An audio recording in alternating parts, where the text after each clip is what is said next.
Welcome to H2EG Backstage. I'm your host, Moke Wallace. I'm here today with Austin's very own, by way of New York City, Untitled Brown. How you doing, brother? How you doing, my brother? I'm good. Good To see you. Good to see you. You too. Now, let me give you a little info about this multi-talented brother. My guy is an actor. He's an actor. Yes. He is fluent in Spanish. That means reading and writing. He stunt specialist. I mean, that goes with acting, but you know, let's get the accolades right. Yeah. You know what I'm saying? And first responder.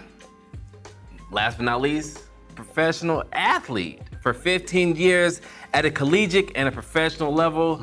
And baseball? Yes, I also play baseball too. And football? Yes, sir. Yeah. You good at basketball? I might. I mean, hey, at a collegiate level and a professional level, you're more than all right. Yeah. Yo, I like my slice of humble pie. Ain't nothing wrong with that. Yeah. I want to thank you for joining us today. I know you are a busy man. I try to stay busy. Man, and you just moved back? Yeah, just moved back from New York City. I was there a year ago. Yeah. So, you know, when Corona hit, you know, I just made the decision to move back home because work was scarce, and two, you know, I just got tired of raising my daughter through a phone. So I wanted to be closer to her. Now, shout out to the black dads out there that want to be in their kids' life. Shout out to them.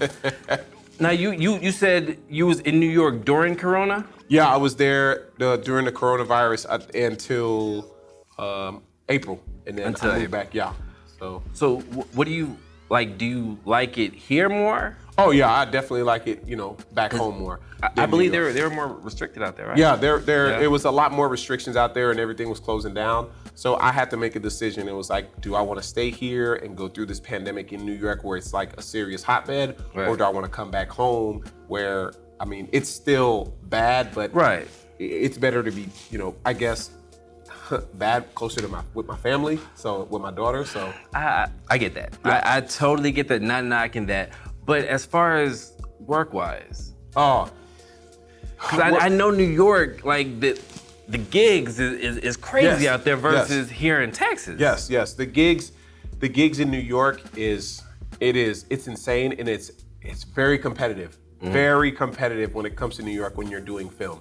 But when I first moved there, it opened up my eyes because it made me realize that being in New York, you got to have your A game. It's the best of the best. Right. Not saying that Texas doesn't have great actors, because it does, but New York is on a different scale. It's just on a different scale because it's a different animal. Yeah. Because you literally work with people like that are the elites of elites, not just actors. We're talking coaches, people that are coming up.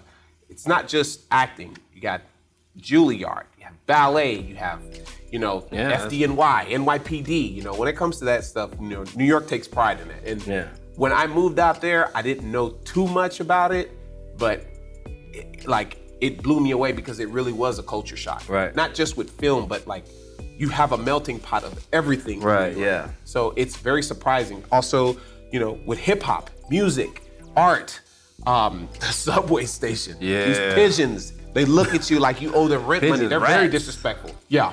Now I know we have some trending topics, we have some one-on-one, and we have trivia. But before we get into that, tell me a little bit about the first responder. Like, what made you want to get into that? Well, I got into being a first responder because some of my close friends were also firemen that I've met when I first moved out there.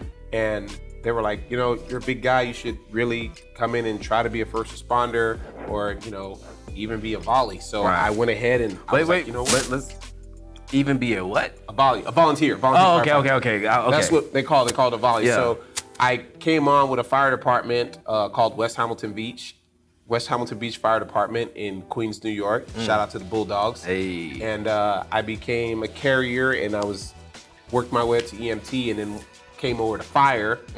And when I came over to fire, I told the chief that I wanted to be a rescue diver. And he thought it was a great idea. We didn't have a rescue diver at the time, but at that time when it was time for me to become a rescue diver and then get on board with everyone else through a company called Patty, that's when the pandemic hit.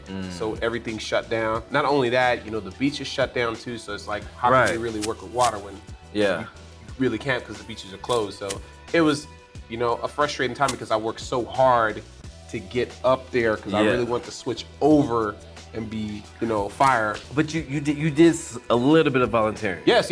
I did go out and respond and with EMTs and stuff like that, of course, yeah. So I know you haven't done that here, but I'm pretty sure it was never a dull moment. Never. One thing, let me tell you, when it comes to New York City, like the worst day in Austin, Texas is a Monday or Tuesday in New York City. Really? Yes. You see everything. But me personally, I'm glad I did because it made me see what outside of what Texas is like. Growing up in Austin, like it's like, to me, it's like Smurf Village or Never Never Land. Yeah. It's always a lot of fun. It's a great place.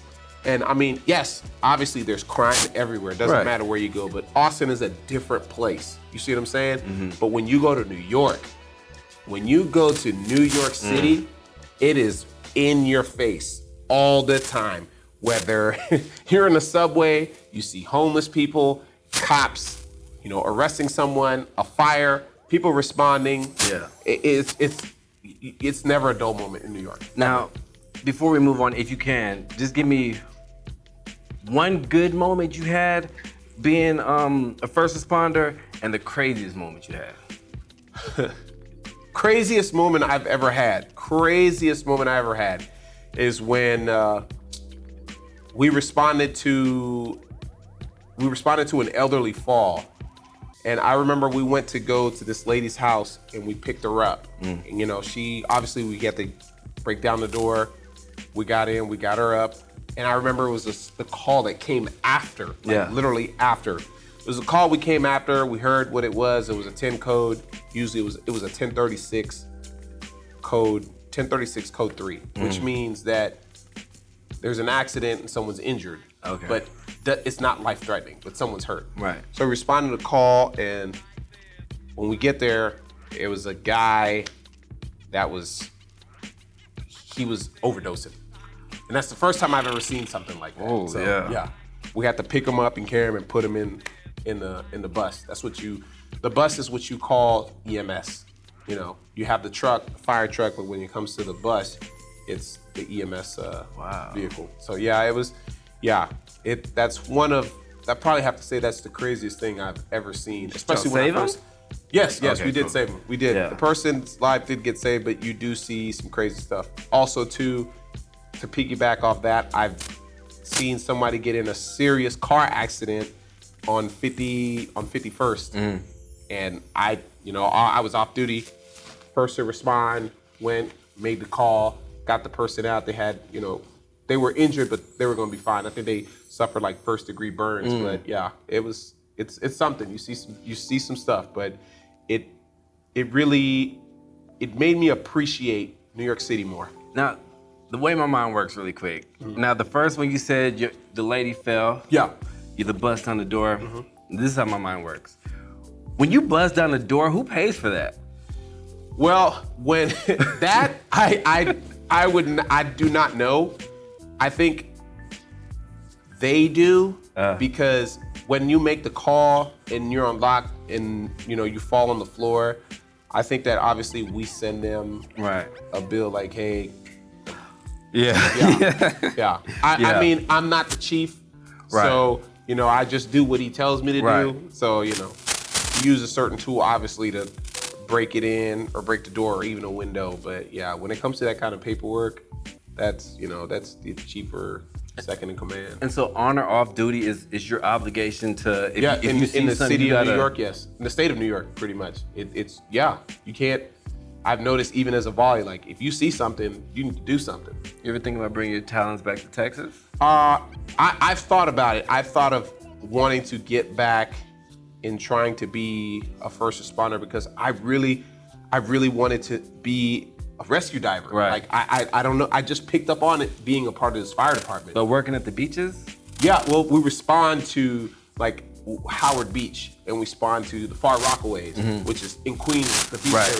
But it literally was just, man, let me tell you, it was just literally just working with these guys and learning so much from them and picking at their brains.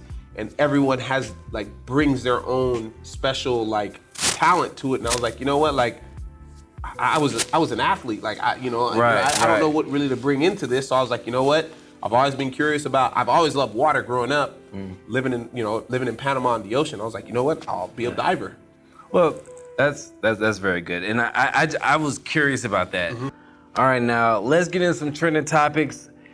It seemed to be a trend in the overall community of, I want to say America, but cancel culture. Now, how do you feel about cancel culture as a people getting canceled out for things they're doing now, and people getting canceled for maybe something they tweeted back in 2008, and you know how it goes, they get a big job and then somebody says, well, you said this about whatever in 2008. How do you feel about cancel culture and what it's doing to the culture? My cancel culture, where I stand on that is, like, it's a touchy subject, because if you have someone, for example, that says something, 10, 20 years ago, I feel like it depends on the situation. Like, if you're saying something and you're younger, you don't know no better. Because I feel like you haven't matured, and at that time, you're not educated enough to know or understand what you do now. So if you said something that was very disrespectful or offensive to someone in your early 20s, even in your teens, and they happen to find that, but you're 32, 33 now, and they bring that up, it's, me personally, it's how do you handle that now when they ask you about that? Are you still offended from it? Or like, have you progressed and worked yourself and admitted and be like, hey, you know what? I was wrong for saying that. I didn't know any better. That's really good, but here's what I think. If something's being brought up, should they apologize for it in this time? Or should it be looked at like, hey, this person may have said this, but now I see that they're grown, they're more mature. Yes. Because it seems like people are wanting people to apologize. Yes, no, you're right. In a sense, yes, I feel like if you didn't know no better, then yes, you should apologize, because you're trying to grow and be a better person and try to move forward from it, because you don't want your past to haunt you from getting a certain job or a commercial and stuff like that. And I've noticed when it comes to the entertainment industry, good news travels fast, bad news travels even faster. Quick. Very quick. Yeah. And when it comes to that kind of subject, yes, you should be like, hey, I'm sorry, for saying those things, because I know it was, it's insensitive, it's offensive, and it ain't right. Because now you have to realize that we live in a time where entertainment, hip hop, music, art, acting, it is a platform where you can really stage yourself, and people are influenced by what you do. You see what I'm saying? And you always want to be, whether you want to be an influencer or a role model or not, people are going to want to trend and do what you're doing. So the best thing to do is, you know what? Admit it was wrong. Try to move forward. Become a better person. Grow. Try to grow.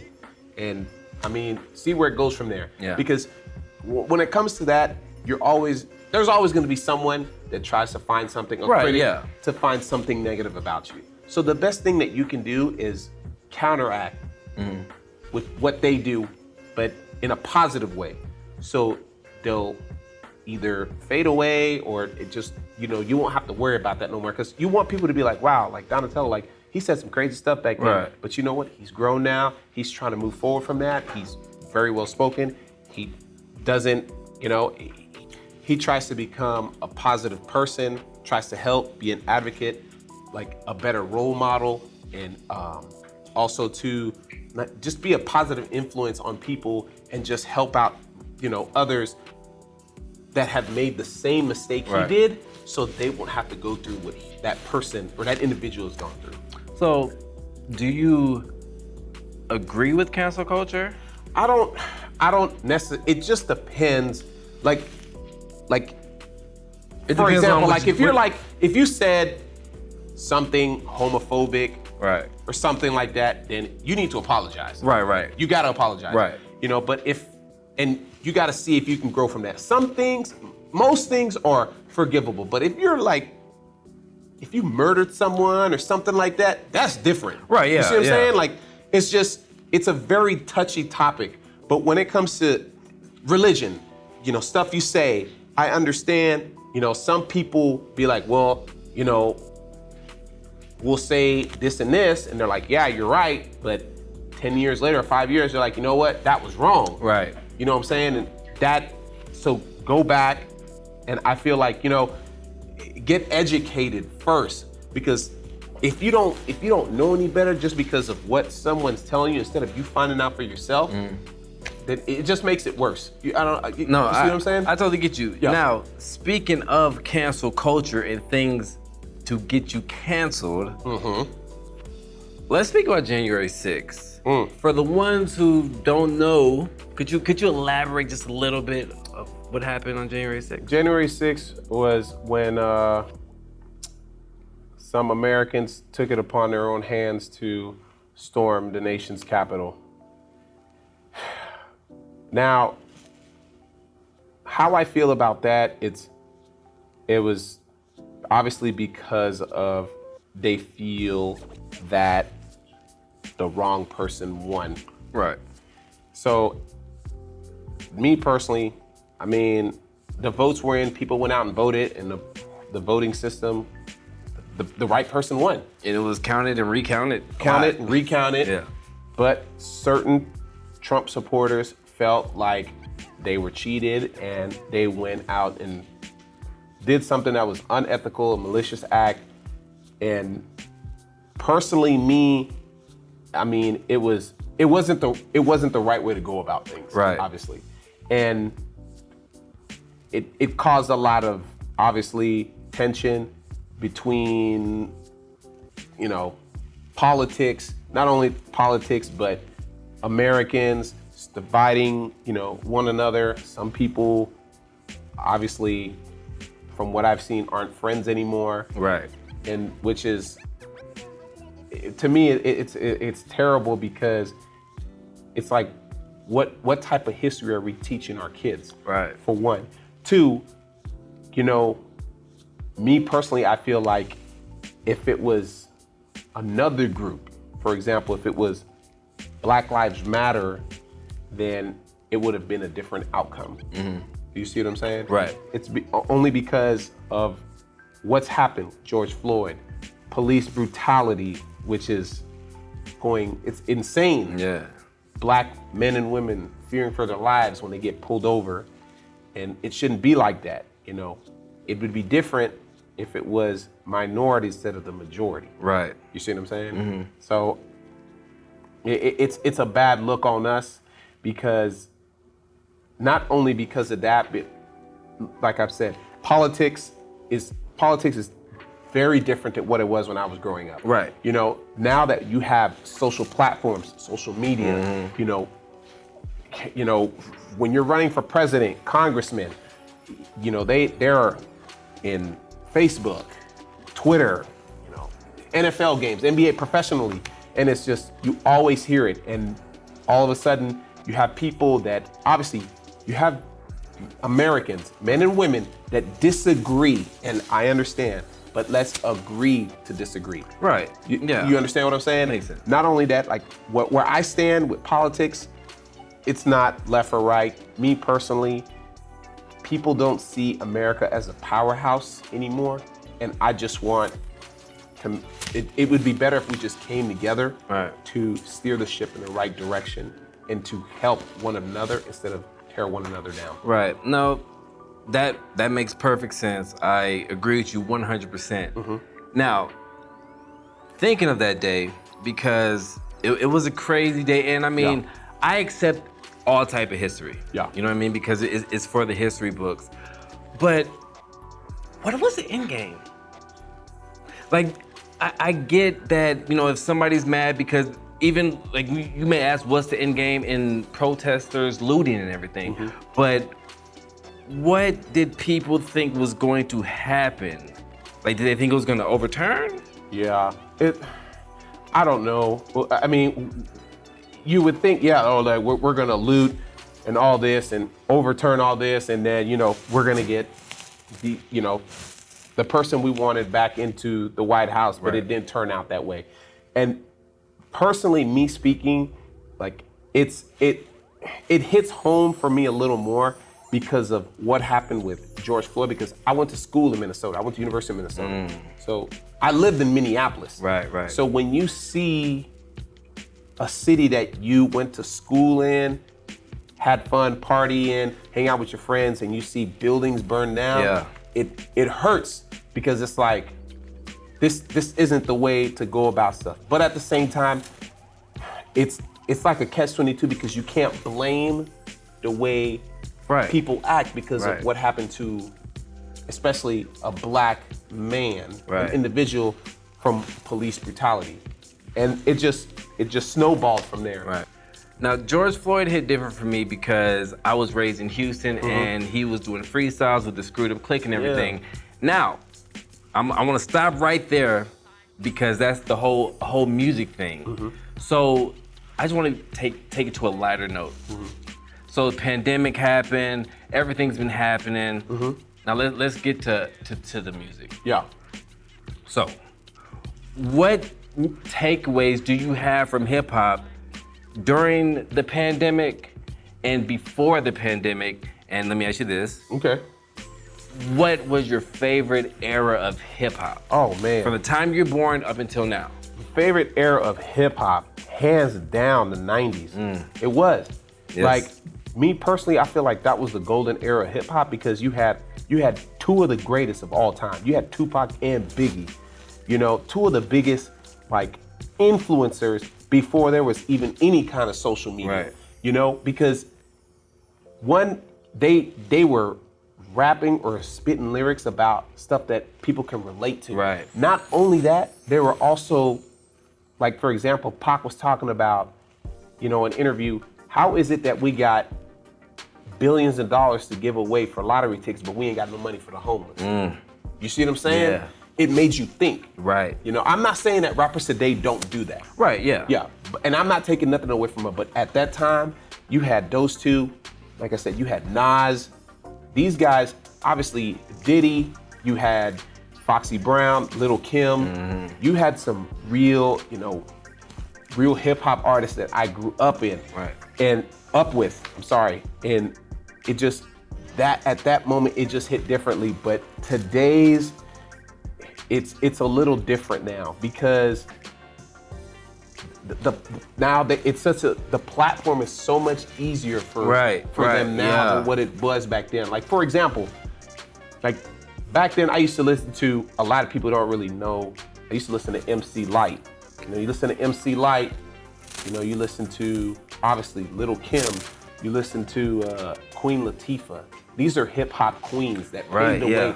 But it was harder for them growing up because they were overshadowed by men. You see what I'm saying? But now you see Nicki, Cardi B, they don't need anybody to do what they do. They just do their own thing. That's just an example I'm setting, that back then it was tougher for women than what it is now to be in the hip hop world. And like, also too, like talking about that, it's the social media and the platform is just like, okay, we can do this, we can do that. We don't need anyone to do anything. We just start up our own thing. It's just different. And something stuck with me what you said. You brought up the Biggie and Pac. Yeah. And I was watching a video about Shock G, and he was breaking down how Pac was kind of like Malcolm X and how he would do his raps. He was breaking down everybody. But during the pandemic and in all the social injustice, do you think there should have been more songs like how Lil Baby came out and he just had that anthem, The Bigger Picture? Yeah, The Bigger Picture. Do you think more rappers should have went that route, or they should have just keep doing what they're doing? No, I think, I don't want to say rappers, I want to say artists. Artists. I mean, a little of both, just like you said, Baby came out with the Bigger Picture. And that's what we have to see, like, not only in hip hop, like sometimes people are like, oh, he spit this lyric, but I'm like, you're not really listening to the words that this person spit. Same thing, you know, like with Tupac and Biggie, you really just gotta listen to what they're saying. Like, as not only as like Americans, but you have to realize as Black people, you know, things are a little tougher. You know, people look at us different, but at the same time, people always copy our culture with music, sports. You know, we're the most, like, I don't care what anybody says, we are the most copied culture out of anything else. Oh yeah. You see what I'm saying? So. Okay, and before we get out of this, I just gotta ask you a question. Yeah. Big or Pac? Oh man, me personally. And take the New York bias out I'm of not it. taking the New York bias out, man. I gotta go Pac, man. Yeah? Yeah, Pac. Me too, man. Yeah, Me it's too. Pac. But I'll tell you this, when I got in my 20s, I listened to, I really listened to Biggie's music. Yeah. Biggie was a better rapper. Biggie was a better rapper, but I love Pac's message. Yeah, Pac was the guy that sent the message. Right, You see what I'm saying? yeah. Without, sometimes it'd be subliminal. It's right in your face. Yeah. But other people don't hear it. Yes. You see what I'm saying? Be like, yo, you gotta rewind that. Get the tape, the pencil, bring that back, and press the rewind button, and see what he's really talking about. Oh, you said the pencil and the tape. Oh my goodness. Oh yeah, I'm an 80s baby, man, but I grew up, I'm 90s hip hop, man. I'm 90s hip hop all day. I agree with you. I'm 90s hip hop. I like a little early 2000s, but I'm an 80s baby too. Yeah. And just growing up in that era, and that was the era where it was okay to be yourself. And I know now that they're getting back to that with a little bit of extra sauce to it, and that's cool. But there's more sensitivity right. with it. You know, it's like, you know, now you have like, for example, you got sports, for example, Russell Westbrook wearing a long kilt. You know, like back then people weren't doing that. Right. But they're doing that now. But people judge him because of what he's doing. Like, let that man do what he do. Because if Russell Westbrook was Brian Westbrook, just some random off the street, nobody would care. Nobody would care. Yeah. Exactly. I mean, Dennis Rodman was doing it back then and people were judging him. Right. But after a while, what happened? People started catching on to it. Yeah. You started seeing people dye their hair all kinds of different colors. It just, after a while, you'd be the villain when you're the first one to trend something, and then after everything, what happens? Then people follow what you're doing. So now, I want to get into some one-on-one questions with you, some personal questions. Okay, yeah, that's fine. Can we do that? Yeah. Now, this isn't a slight or anything, but earlier, I know I said that you were very fluent in Spanish. Yes, sir. You don't meet too many people that aren't Spanish, or are you Spanish? Yeah, I'm Panamanian American. So okay. I grew up. I was born here in Texas, and when I was 3 months old, my parents moved back to Panama. So my parents are also Panamanian. So my entire family pretty much is Panamanian. So I grew up speaking Spanish. I just don't have an accent. So is English your second language? English is my second language. Wow. Yes, that's wow, correct. That's impressive. Yeah. So, how did you get into acting? Oh man, how I got into acting. After sports and I got hurt, I remember one of my friends, his name is Jeffrey, who lives here in Austin. I remember I was curious about it, but I didn't really know anyone in it. Because remember, most of my friends were athletes. Right. Sports, I mean, volleyball, whatever. And I was curious about it because I guess I was telling a joke or something, or my personality. And I was like, you know what, why not?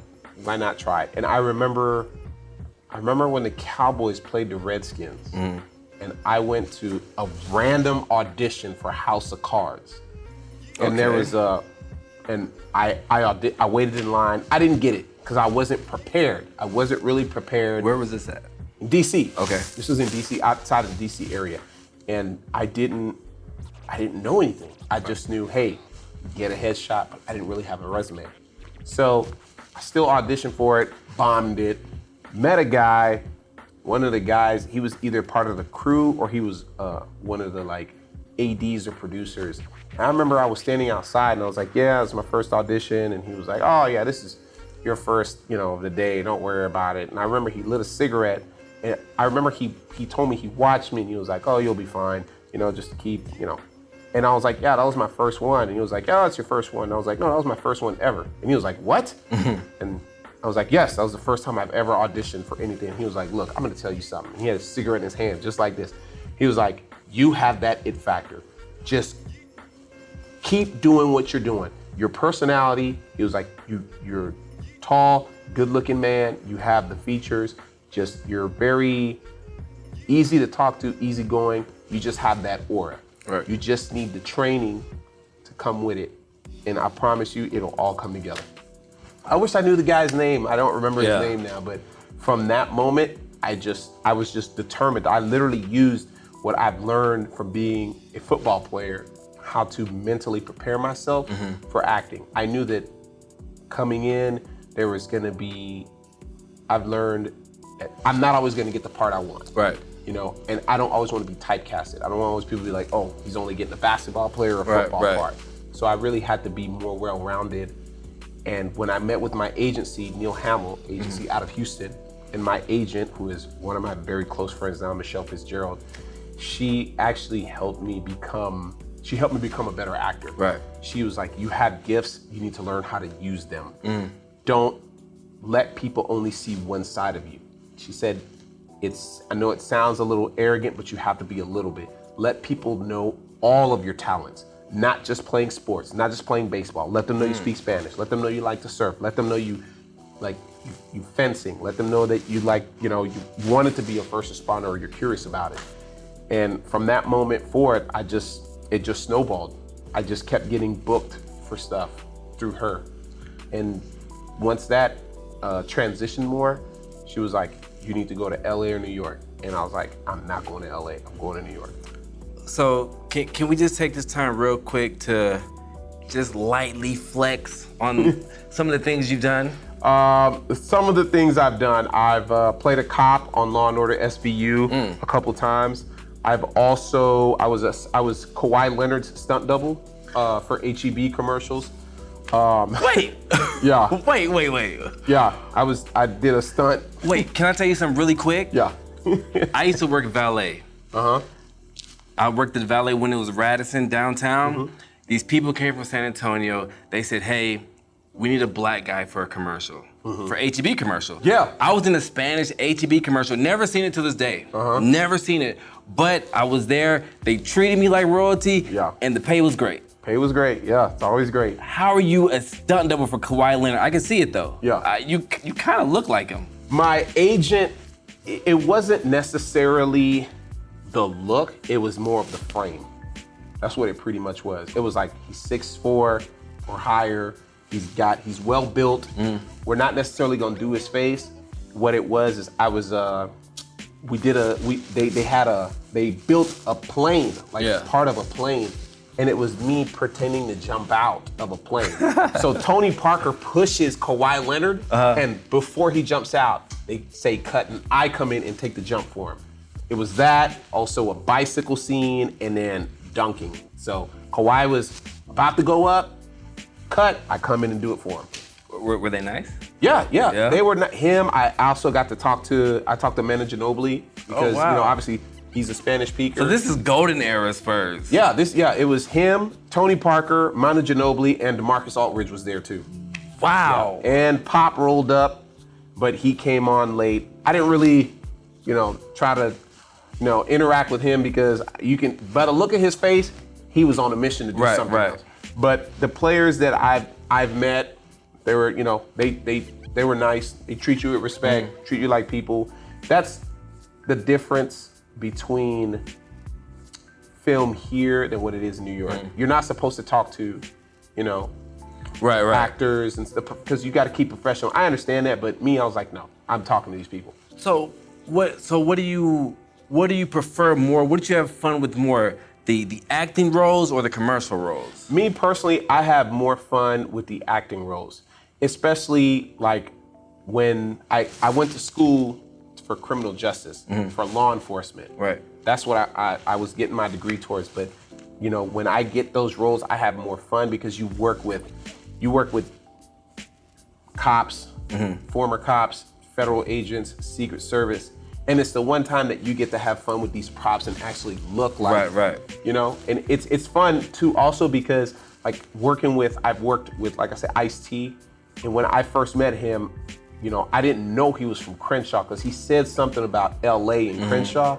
And my best friend, that was a teammate of mine in Minnesota, he's from LA, from Crenshaw. Wow. So we did a video. He took the time to do a video. You and I-C. Yeah, he took the time to do a video and banged on my boy because they were from the same block. Yeah. I think he knew his uncle, like growing up. So I mean, it was a lot more. I mean, don't get me wrong. Working in Texas is cool, but man, when you work with like celebrities like that are like down to earth and like, you know what I'm saying, that actually come from something of the same block from you, and they're like, okay, I see you trying to do what I did, so let me give you some pointers on the do's and don'ts. So I appreciate it a lot more doing film stuff in New York City. All right, now let me ask you 2 questions. Okay. First one. Yeah. You were an athlete. As an athlete, how did that help you prepare for your roles? You can answer that one. No. Being an athlete, how it helped me prepare for roles. At first, it was like second nature because I looked at a script like I did a playbook. You know, playing defense, you read coverages, audibles, it's X's and O's. But the one thing I had to do is I had to throw emotion into it as well. So I can't just say a line and be like, oh, you got to turn left here and then make it right. Right. See, you got to be like, oh, damn, I have to turn left here and I got to make that right. You got to throw those like small points in because that's the difference between getting the gig and not getting it. Yeah. You see what I'm saying? Also, too, accountability. Right. Got to be accountable. It was, when I moved to New York, it was frustrating because in Austin, when you start off as an extra, about 75 people. Right. But in New York City, you're in a room with about 430 extras. Oh man, I'd be anxiety. Yes. It's not only it's anxiety, you sit back because you really think to yourself, damn, like how they gonna pick me out of all these people? Oh, you mean extras that are in the auditioning room, but or you're already hired? We're already hired, but we're working. But when you start off first, you know, when you already got hired, right? How are you supposed to move up the totem pole when there's 429 people ahead of you? Right. But I've noticed as an actor, this is where a lot of people like get scared. But the advice that I would give is you outlast the competition. Because the reason I say this is because you have the ones that are really arrogant. Directors don't like working with them. Right. People that show up late, bye. Correct. Got time for that. You have the ones that are tired of the, how would you say, the BS. They usually cancel out themselves. You got people that got kids, jobs, and they can't take their time out. Unfortunately, that kind of stuff happens, and I've noticed, keep sticking around. Right. I mean, there was times where I second guessed where I wanted to be like, you know what, maybe this ain't for me. Right. But it literally just takes one moment, and after that, you got your horse blinders back on. So, and that's really good advice, because I was gonna ask you what advice would you give to somebody. Now, since you answered that question, I know that you did some mentorship. Yes. So, how do you equate that into everything? You know what I mean? Are you like, what are you helping the kids with at first? What I do is I mentor some kids at the Grand Central Library off of 46th Street. This is New York. In New York City. And what we did was, we went back in time. These are kids that they're kids that look like athletes, or, you know what I'm saying, some don't look like athletes, but they're very big into anime. And they like video games, and they're very good, but they know nothing about the past, nothing about what we grew up on, Sega Genesis, Super Nintendo, regular like PlayStation. So, you know, I try to help them like realize like what you have now, this is where it came from. Right. You see what I'm saying? And I can relate to these kids being bullied, because I used to be bullied Right. when I was in middle school and high school, because, you know, when growing up, being dark and speaking Spanish first is not, you know, like this is what we were talking about this topic earlier. When you don't know, then people say stuff that they don't understand. Right. So when you see someone like me come in that's black but speak Spanish first, you know, people look at you differently and bully you. And I felt like, you know, that's something that I can relate to those kids, because there was kids that were big. They looked like football players, but their parents are always forcing them to do stuff that they don't want to do. Right. Like play sports or take up lifting and stuff. And they don't want to do that. All they want to do is draw and play anime. And these kids, it was like 23 kids, and they're creative and they're very talented. And I'm there to tell them, like, hey man, you do what you want to do. Yeah. Who cares what anybody else says? Like, I'm telling you, you guys got it. You got that it factor. You want to draw, you guys are going to be great one day. Just the main thing I tell them is stick together, because all of you guys have the same goal in the end. Yeah. You see what I'm saying? And that's one of the reasons why I wear this band right here that you see. It's Is he? yeah. Let's see. Libraries make New York City stronger. And it does. Invest in libraries. Yo, this is crazy. Yeah. I don't want to take this from, but I wish you would have brought like a lot more. Another, yeah, I know that was my bad. And the reason it started from me going to that library is because I never liked studying my lines at home. So I would go to a library, and I went upstairs and it was a quiet room, and literally it would just be a bunch of kids just come in. Yeah. And they just didn't know about the past when it comes to video games. And I knew that like they needed some kind of guidance, and I was like, you know what? I can relate to these kids doing that. So, are you a gamer? Yeah. Oh yeah, I'm a gamer for sure. And do you know anime? Yes, I do know anime. Okay, favorite anime? Hands down, Gundam Wing, Mobile Suit. Have you seen Tokyo Ghoul? No, I have, but I like One Punch Man too. Oh man. Yeah. I came up on Dragon Ball, but then that opened the door for everything else. Yeah. I'm a Ronin Warriors person. Oh, okay. Yeah. Okay. No, that's live. That, Yeah. you know, that's cool. But I grew up on Gundam.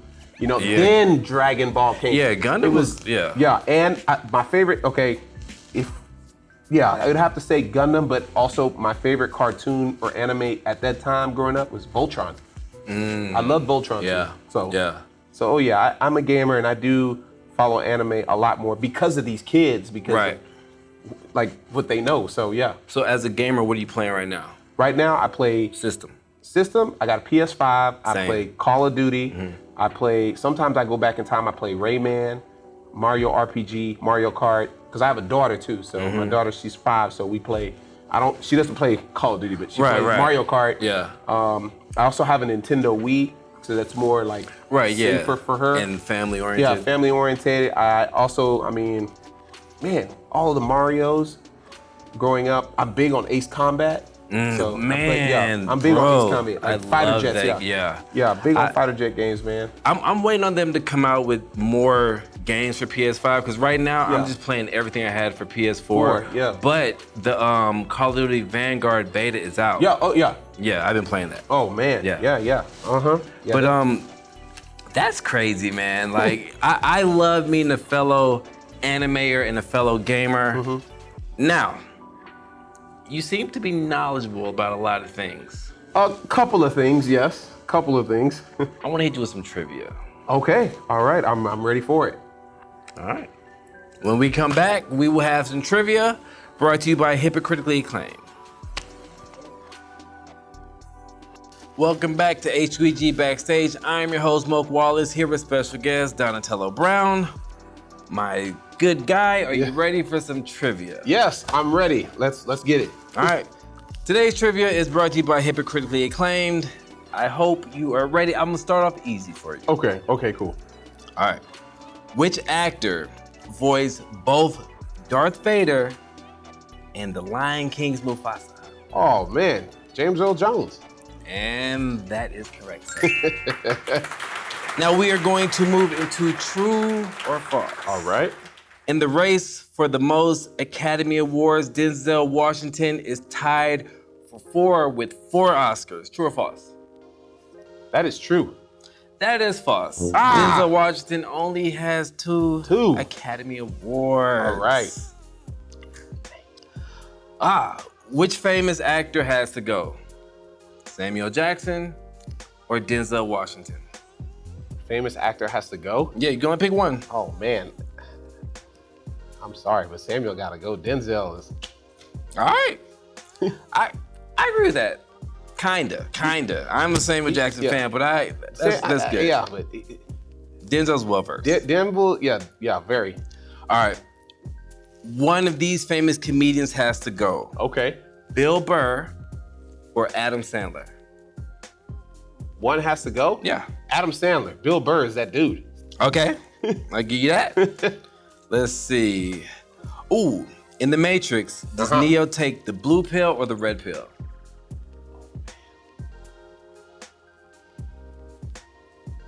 I think it's the red.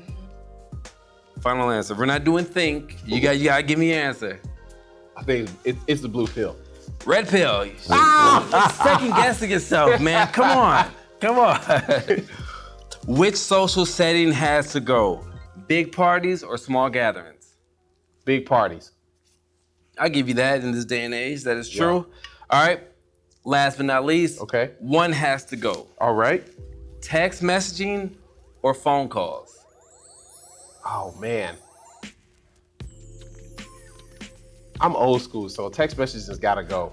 Really? Yeah, I'm a phone call kind of guy. I am a texter. Man, if you gave me a way to call into work through text, boy, please.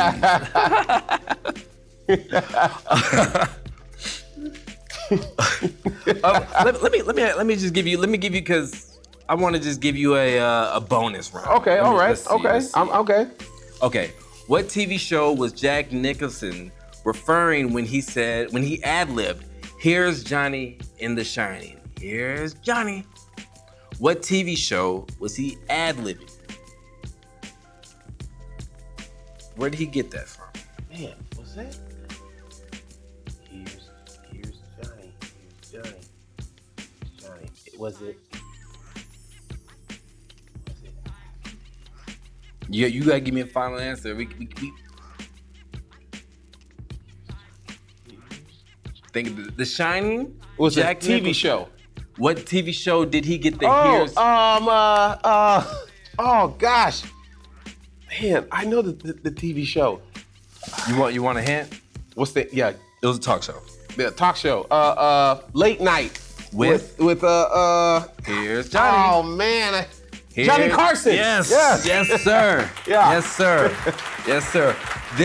I'm gonna give you another bonus. Okay. I like what you're doing with this. Okay. This legendary comedian starred with Gene Wilder in the 1980 movie about two innocent men doing a bank robbery.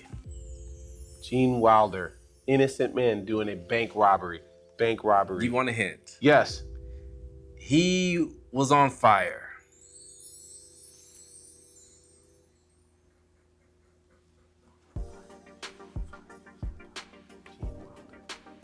You know who Gene Wilder is? I need a... Curly hair guy. He was Willy Wonka. Yeah. Yes, it was Willy Wonka. He made some good movies. Richard Pryor. Yeah, let's talk about it, man. Come on. All right. True or false? Yes. This is the last one. Okay. I was only supposed to give you 7, but I like the way you're going. You know what I mean? You missed some, but I want you to redeem yourself. British actor Daniel Craig became the highest paid actor after signing $100 million deal with Netflix. True or false? British actor Daniel Craig became the highest paid actor after signing a $100 million deal with Netflix. True or false? Now I'm gonna say this. I'm a huge James Bond fan. Okay. I think he's the 3rd greatest. 2, Pierce Brosnan. 1, Sean Connery. Hands down. Come on. I like Pierce Brosnan more than Sean Connery, but you know. GoldenEye, man. GoldenEye was Daniel Craig. As you're thinking, I'm gonna say it again. True or false? Yes, true or false. British actor Daniel Craig became the highest paid actor after signing a $100 million deal with Netflix. Yes. He did that movie Knives, which was really good too. He also was in Tomb Raider, which was pretty good. Love him in James Bond. So, oh man, I gotta stay true. True. Daniel was paid over $100 million to star in 2 Knives Out sequels. Whoa. Yeah. There you go. You kind of know your stuff. Yeah. I would hope so, being a well-versed actor as Yeah. yourself. All right, Mr. Brown, let the people know where they can find you at. They can find me on Instagram. My Instagram is Texas Turtle 512, TX Turtle 512. Also, Donatello Brown, spelled just like the Ninja Turtle, and the color brown. My Snapchat is Ninja_Turtle ATX. All right. Make sure you follow H2 Entertainment Group at H2N Group to find everything H2EG Backstage. Make sure you follow me, where you can find me at Moke and Friends, where I have my podcast on YouTube or Facebook. Donatello. It's a pleasure. Pleasure, man. It was a pleasure. Thank you. Any shout outs you want to do? Yes, I'd like to give a shout out to my fire department, West Hamilton Beach Fire Department, Chief Nick Spinelli, and everyone else that's part of that crew. I miss y'all. Also, my kids that I mentor, the main leader of it, Joe Pasculo at the Grand Central Library. My sister for being my biggest critic, Julissa Brown, who also is one of my biggest cheerleaders, the mother of my child, who is the biggest cheerleader that was with me from the bottom to the top for me to pursue my acting career. And also, you know, give the glory to God himself for putting me in a situation and positions to meet some very great people in my life to help, you know, preach the word, not just about him, but about film and television as well. I am Moke Wallace. This is H2EG Backstage. This is Donatello Brown. We are done. See y'all next week. Yeah. Hey, Mom.